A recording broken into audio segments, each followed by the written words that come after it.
IdeaSparx has been a work in progress for quite some time, and it is finally coming to fruition. We've been working on it for quite some time now, and we're ready to go into beta testing, and that's why we have invited you along and our friends along to partake in what we're hopefully will be a very successful beta testing period. So here we go. I'm just going to share screen with you, and IdeaSparx was developed because we want to enable the enablers within organisations to participate in entrepreneurship. We know that there are some other products out there that have done it. I'm very much convinced that no one owns the space, and this is what we intend to do.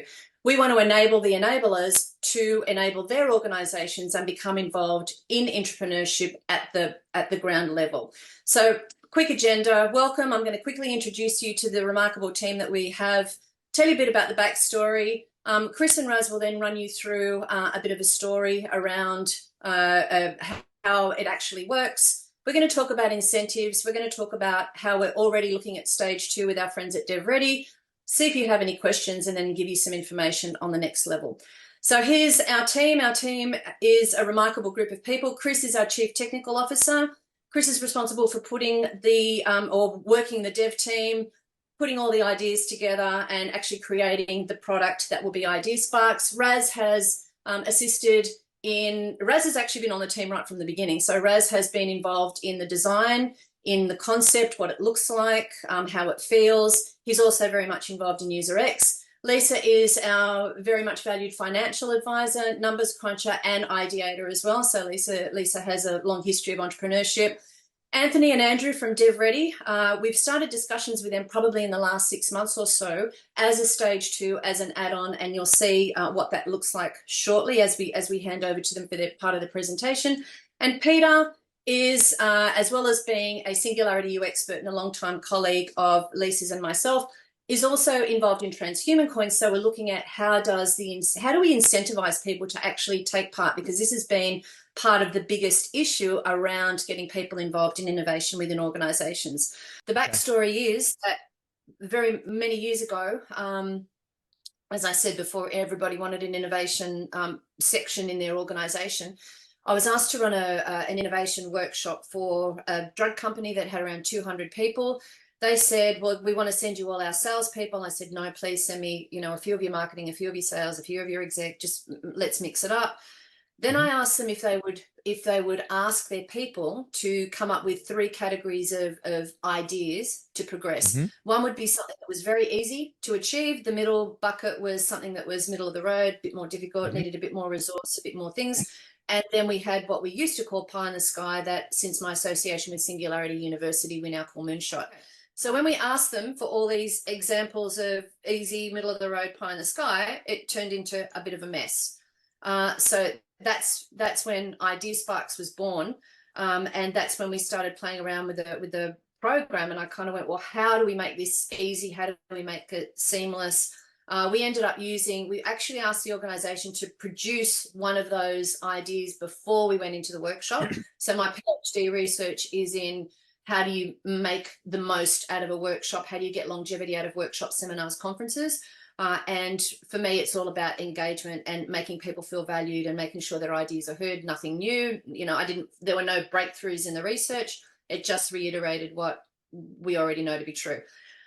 So we actually used one of those ideas. I asked them to put an easy to achieve idea, to have completed that before we went into the workshop. And then we went into the workshop with 2 of the middle of the road ideas to workshop throughout that session. So the power of entrepreneurship, very quickly, I don't know if any of you are into Cheetos, but that was an entrepreneurial idea. PlayStation, some people are aware that this was an entrepreneurial idea, some people aren't.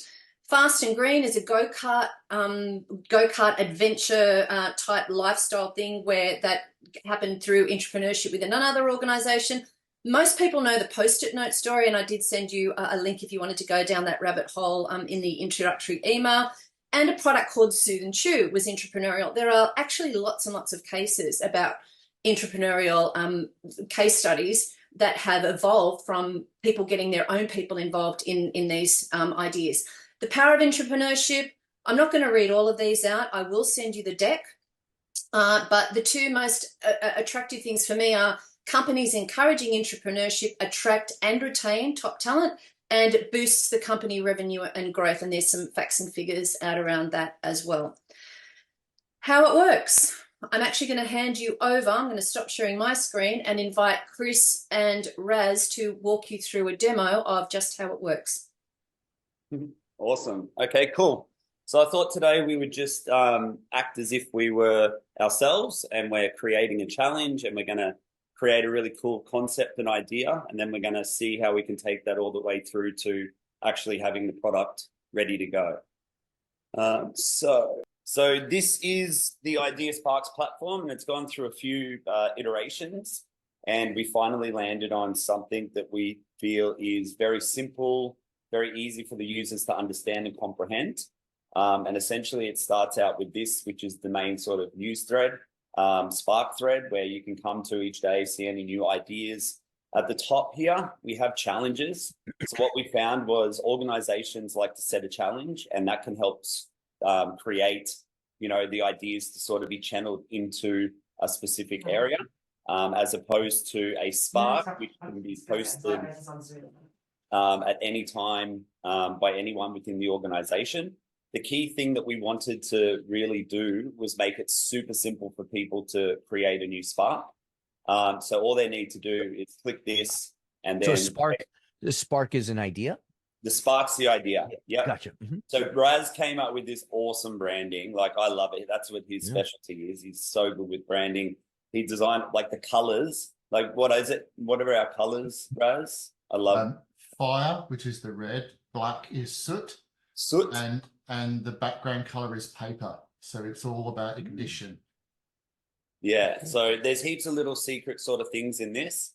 I think let's create a challenge. And I sort of prepared one for this.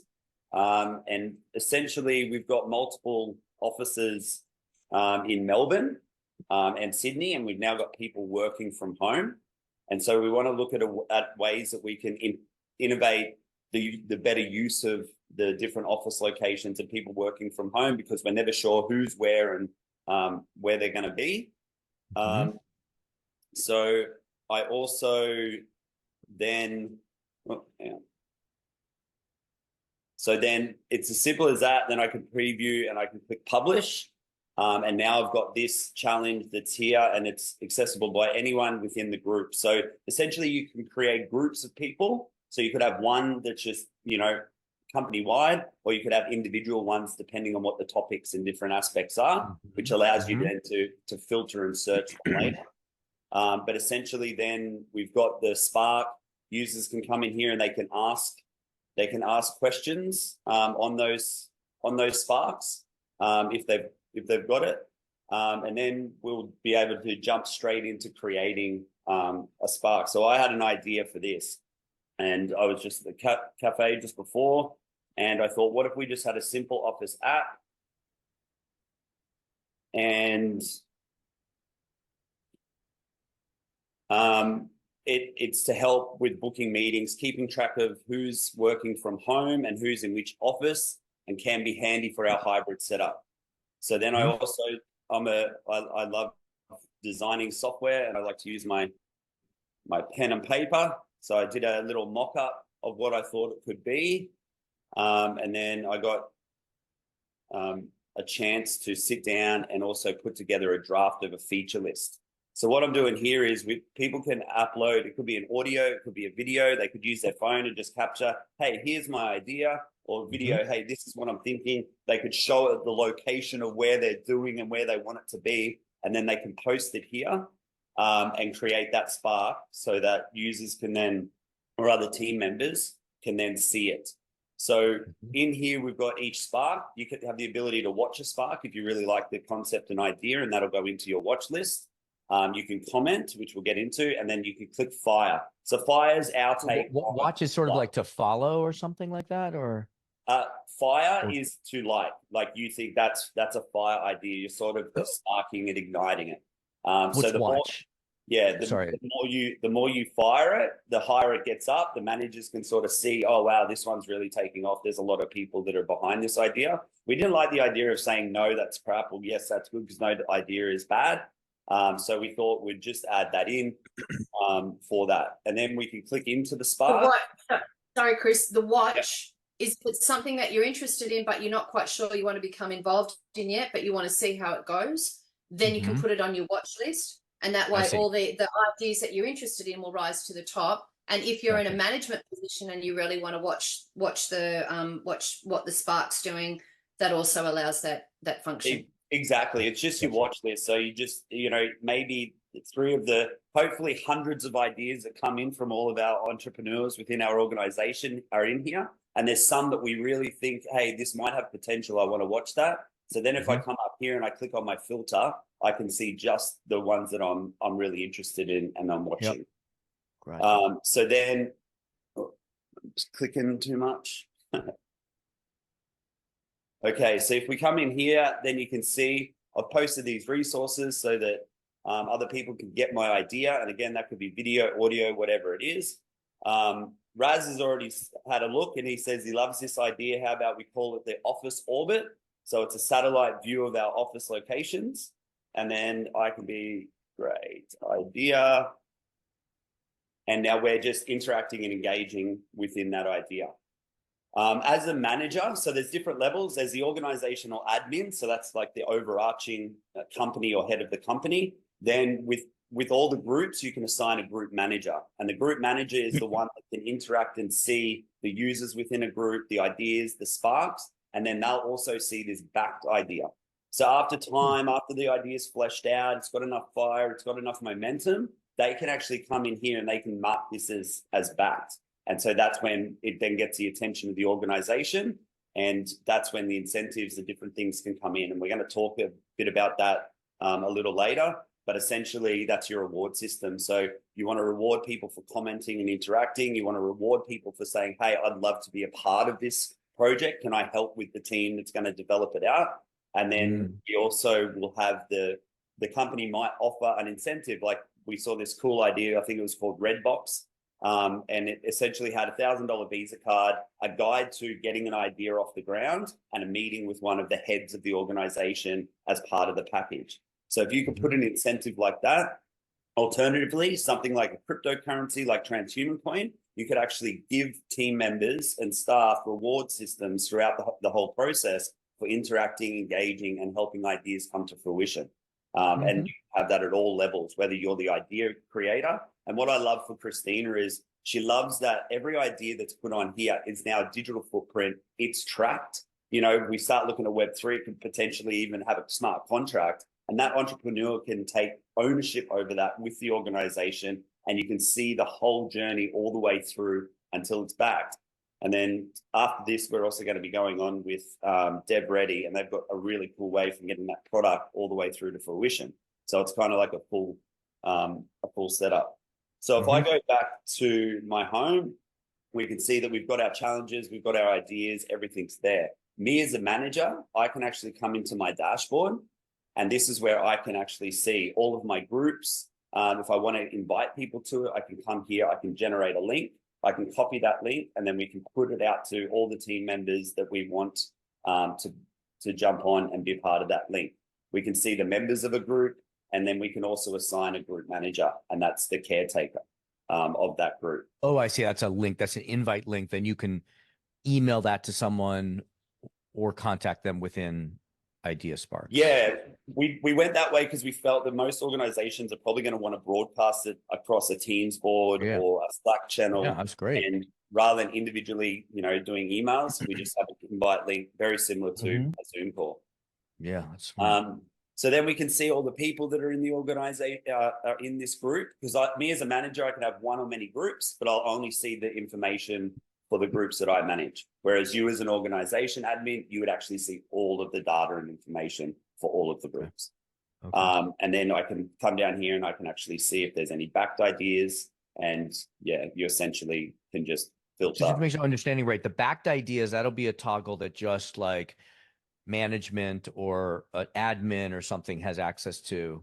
Yes. Yeah, and we also we're toying with the idea of then featuring that, giving it like a cool little thing so that it's at the forefront of being used. So a lot of those things we want to start getting the use cases so that we can see, hey, how's this best going to work, and what's the best way? Because you really want to feature those things. It's like, hey, we've had 7 backed ideas in the last 6 months. This is crazy. This is awesome, right? And is there a way that we can then feature the people that came up and feature those ideas and even turn that into a journey? So it's like, okay, it's been back. Hey, here's an update. Here's where we've gotten it to. So yeah. So essentially, I'll just, sorry, Chris, I'll just add in there that we've considered the psychological safety a fair bit as we're going through this, hence not the thumbs up or the thumbs down. We don't want anyone to think something's a bad idea. Hence the, hey, you light my fire type of scenario. So, and also with the backed ideas, it's not, we've tried not to go, hey, everything else is a bad idea. And there'll be there's more things that we can do for psychological safety within each organization as well. Okay. All right. Raz, do you want to jump on and give a... Yeah, I'll jump on as a user. And I think for us... So what do you call the, when you're inviting ideas, you created something, I want to say it was like a challenge or a need or something like that, that invites ideas. What do you call that? A chat. We call them challenge. Okay, great. Challenge. Great. And that's the organization admins or managers. They're the ones that can create challenges. Great.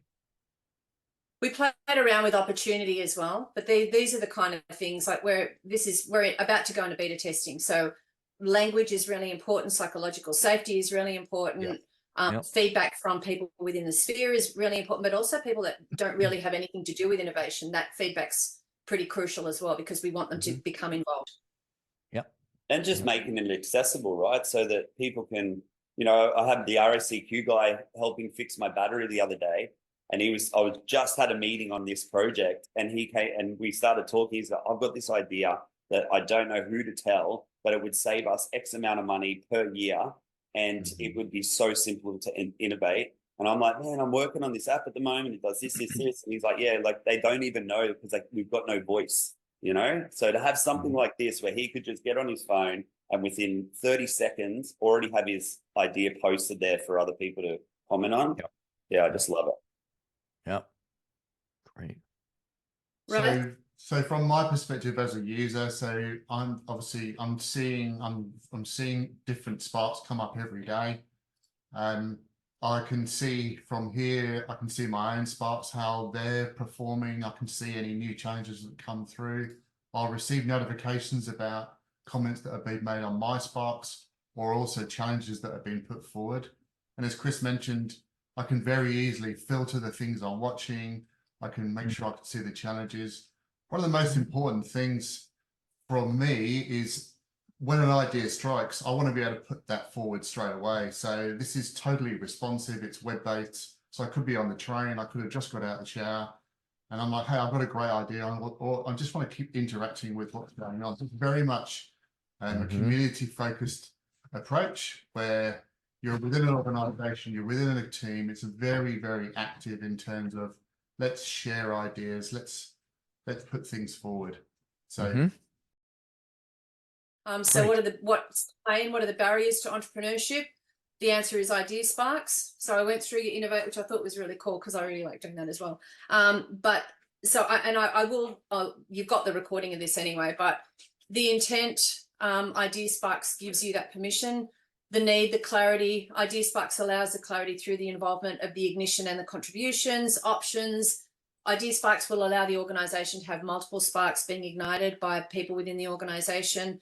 Everyone should innovate, absolutely. So I like to say that we enable the enablers, and that innovation is everyone's business. So it opens the portal to all the people that management want to allow in. So they could say, hey, we're only 200 people.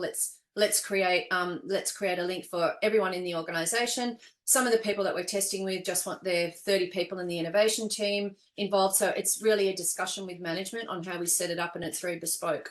The act of, acting, IdeaSparx empowers a collective, and especially in that devising. So for me, the big thing is in the testing and the iterating. And often people will say that's where the big expense comes, but there's so many examples we can give people, and I'm sure you've come across them anyway, on how iterating and testing doesn't have to be hugely expensive.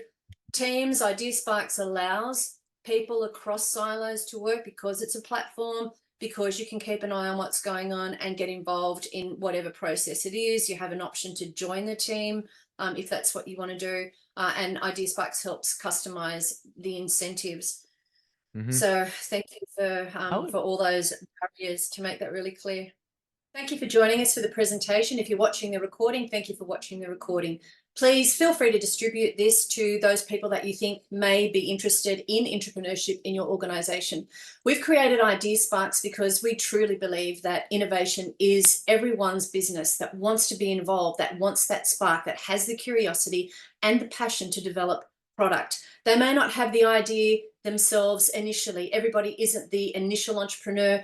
People love contributing to ideas. It forms teams, it gets that connection happening, it fosters collaboration, and it actually extends the loyalty, the passion of the people within organizations. So we want to enable the enablers. We want to make innovation everyone's business, and we want to make it as seamless and easy as possible. Please contact us if you would like to be part of the beta testing phase. We look forward to hearing from you.